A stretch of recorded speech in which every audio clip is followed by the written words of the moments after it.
Welcome back to Ask the Imam Show. This is Gary Payne, Imam Musri. Thanks for coming back again.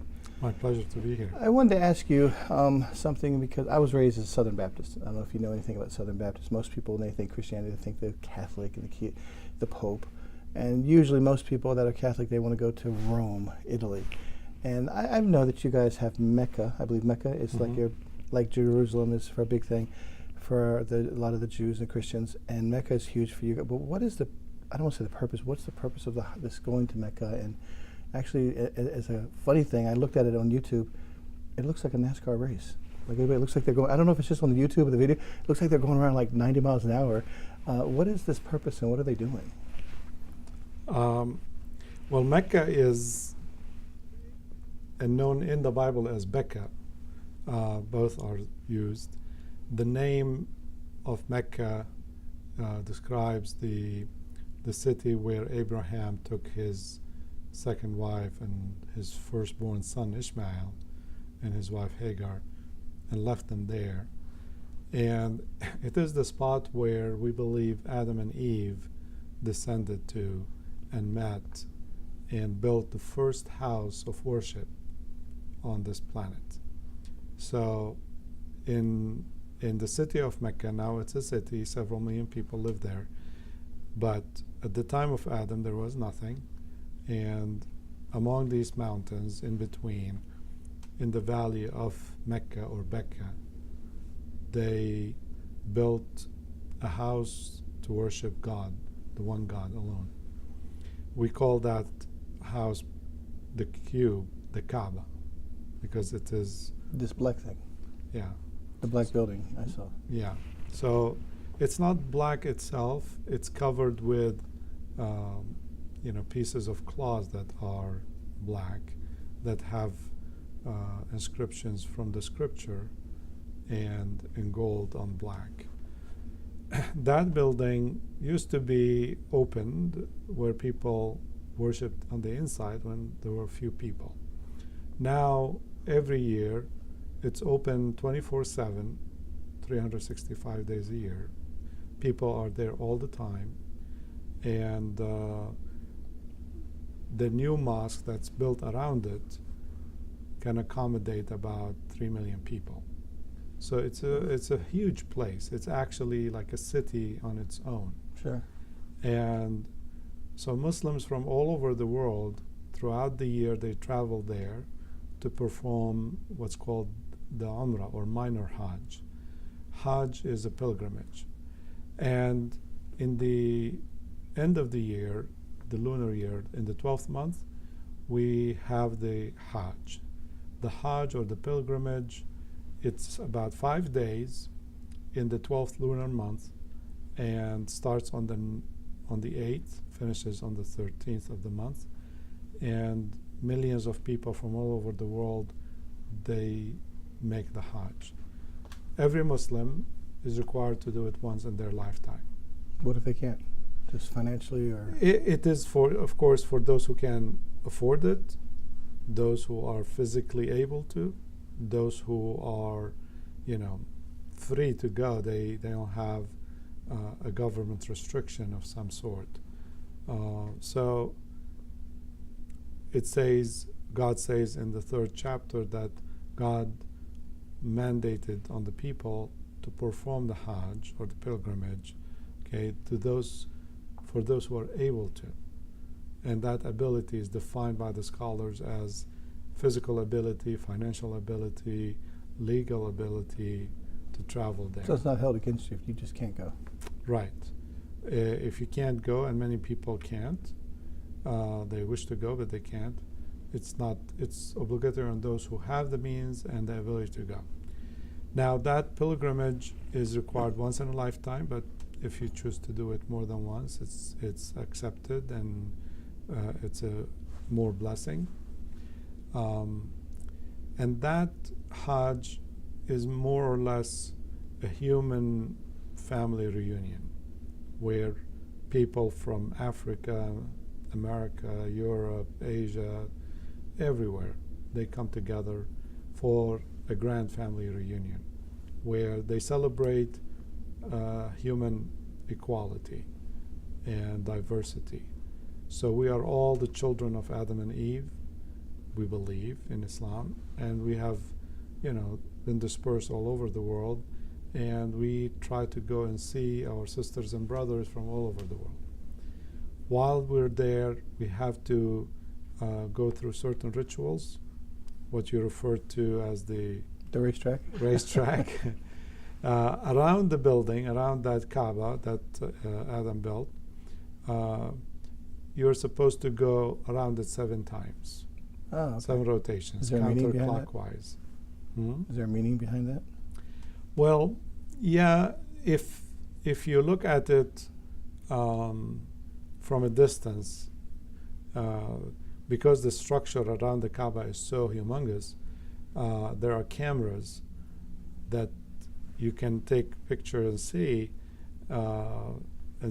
the sea of humanity, these millions of people going around the Kaaba, and they're engaged in prayer, and it looks like a galaxy or a solar system, where you have millions of stars and planets going around in the same way, counterclockwise rotation around the center of a galaxy. You see it also when, under a microscope, an egg, human egg, is being fertilized, and you have millions of sperms going around it counterclockwise. It's the same movement from, if you look at, in chemistry, in physics, you look down at the atom, and you have the nucleus, and you have the electrons going counterclockwise, same way. So it is sort of a signature of the Creator that everything, number one, orbits around the center, and from the smallest item or object to the biggest, to the galaxies, they're all doing the same. And we are right sort of in the middle between the very tiny microscopic, atoms and the galaxies. And we do the same motion as they do, go counterclockwise, and we celebrate and praise God, glorify God for all what He has given us. Why 7 times? I'm not sure, but there are many rituals in the Quran that are done 7 times. Many, like the first chapter in the Quran is 7 verses. God speaks about creating 7 heavens and 7 earth. God, said that there are 7 days in the week. There is so this number 7 is one of the prime numbers, that there are a lot of things that are connected to it. It has its own mystery.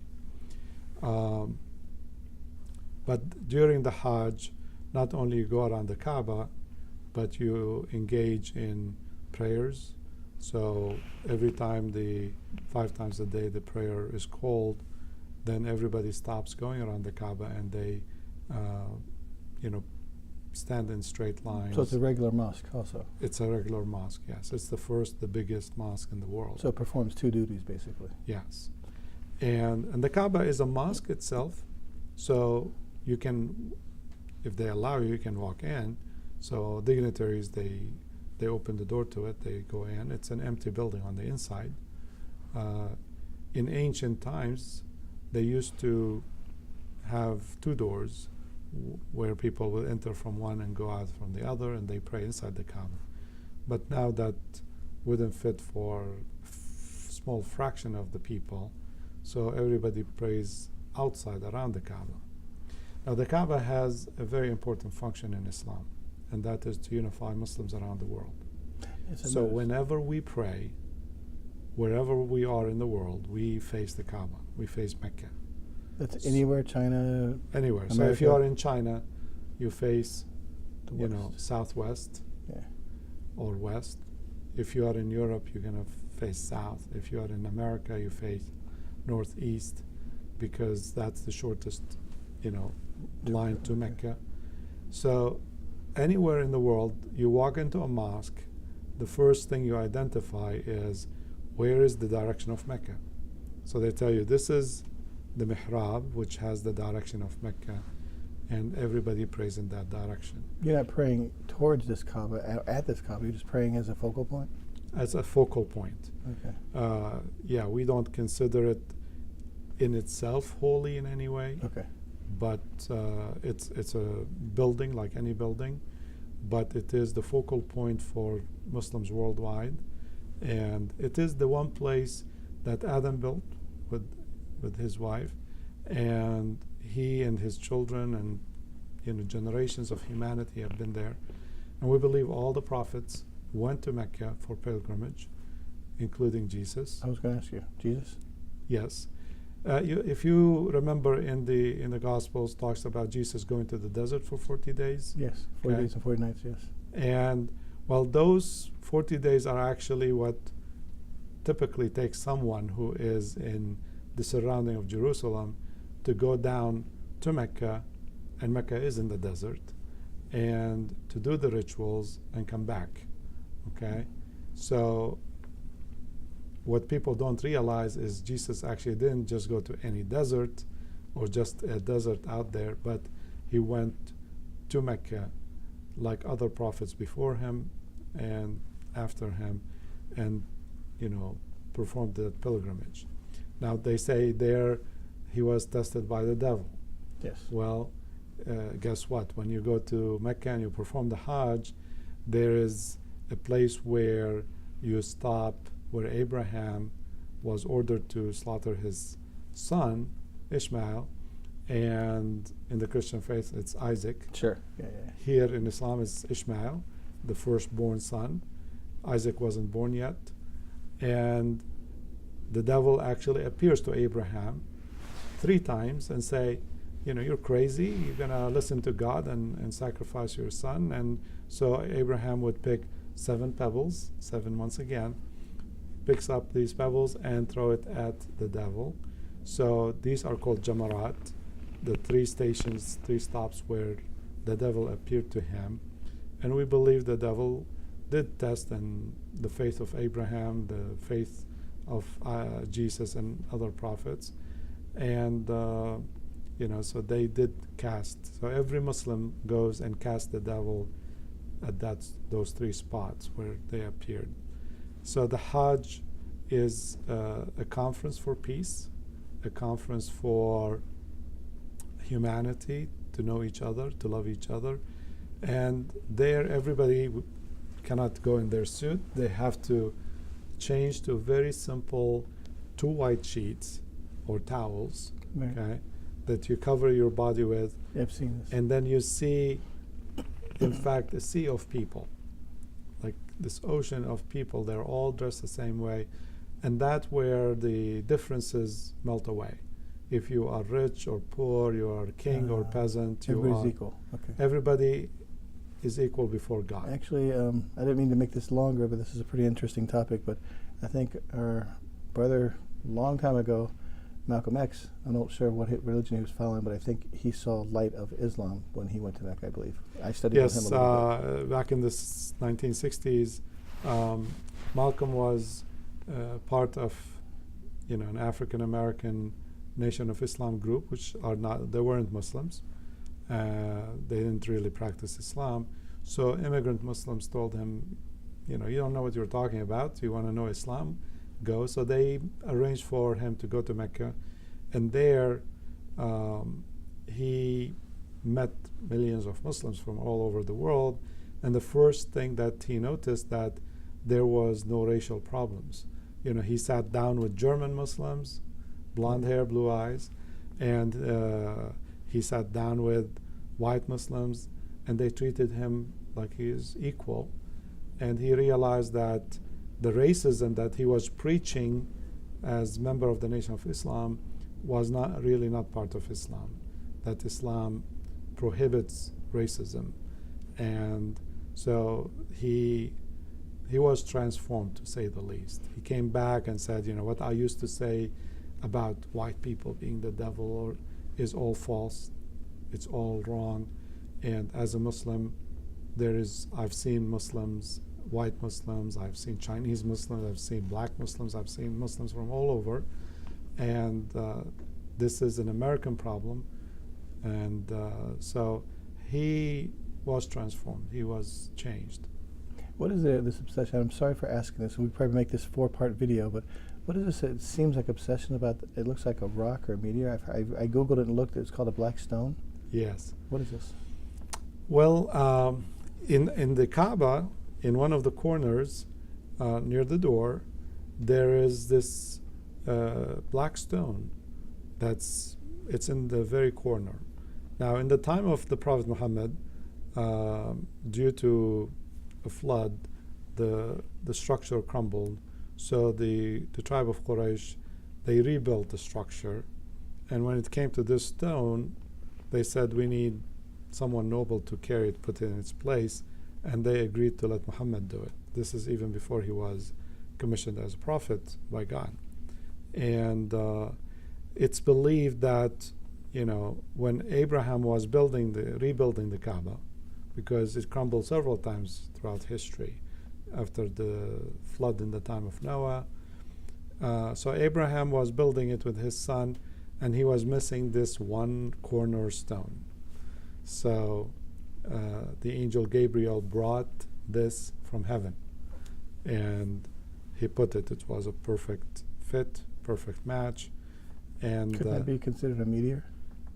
Yeah, some people who don't believe in religion and don't believe in heaven, they say, well, yes, the stone is not from earth. It must have come as, from some meteor shower but we stick with our story. We believe the angel Gabriel brought this stone from heaven. We don't know where that is, and it is an earthly rock that's placed there. And it is like a kind of a connection with the hereafter, the world, the life after death, that for us to think it's real. It's not imaginary. Some people think there is no such thing. It's a spiritual afterlife, and we say no. We have a rock from that place, from the garden where Adam and Eve were, and where we're going to go back to. And here's the rock. You can touch it. So people sometimes go crazy when they go there, because it's once in their lifetime. They hear about it a lot, and like you, they watched it on video or something, and now they're right there. So they feel like this is a rock from heaven, from the garden where we were, where Adam and Eve were, where we're going to return to. So it's, they want to just touch it. They want to take a picture. And so it gets crowded around the rock there. Okay. And but the Prophet said, Is that like a form of idol worshipping in a way? If you do it the wrong way, yes, it would be in Islam considered idol worship. The Prophet said that he kissed the rock. He said, this is a rock that the angel Gabriel brought to Abraham to fit the corner. It's from heaven, but it's just a rock. It doesn't benefit you anything. It doesn't harm you in any way. And he just kissed it. Okay? So the tradition is either to kiss the rock, or to touch it, or to wave at it from a distance because of the crowd. Just when you reach to it, you say, God is great, and you keep walking while you're doing this, rotations around the Kaaba. But if a person believes the rock has any power, then they're not practicing Islam correctly. They're misled. They're misled. Okay. So just not, it's more of a symbolic thing, that's all. It is. It's a symbolic thing, and it's a real. It's something that you can touch from the other world, and which we hope to go to. But the Hajj itself is considered, like a rebirth. So when you perform the Hajj, you are like you were born again. So all your past sins would be forgiven, and God gives you a chance to start over. So you go there, you meet millions of people, you pray to God, you ask for forgiveness, and then you make this commitment to God, covenant with God, that I will change my life around. I'll commit myself to you, God, and I want you to forgive me for my past sins because I didn't know. and now you start over, basically. Actually, It's that's a a good new enough lease on reason. life. That's a good enough reason to go just for that purpose alone. Yeah, so most Muslims, they want to go to benefit from that, to say, you know, I left my family, I left my business, my work, my money, everything, and flew across the world to go there to prove to you, God, that I'm serious. I'm repenting. I ask your forgiveness, and I want to start over. So it's a mark in time. And God said, when people come to that and they mean it sincerely, I will forgive them. You know, God can forgive anything. And then he says, okay, now you promised me you're going to change your life around. Now you go back to your family, back to your business, whatever, and conduct yourself, you know, according to the commandments. Live by the commandments. Live a good life, and don't lie, don't cheat, don't, you know, do anything that's bad, and try your best. And it's a new lease on life, basically. Pretty interesting. I have a feeling we could have this topic for like 2 hours. Yeah, this is one of the pillars that really needs a lot of time, but we're glad to come back No, to it I was one going to day. say, if we could come back and maybe touch up on it more. Sorry for the long, lengthy one, but this was really interesting. If you have any comments or questions, please leave them at the end of the video. Thanks.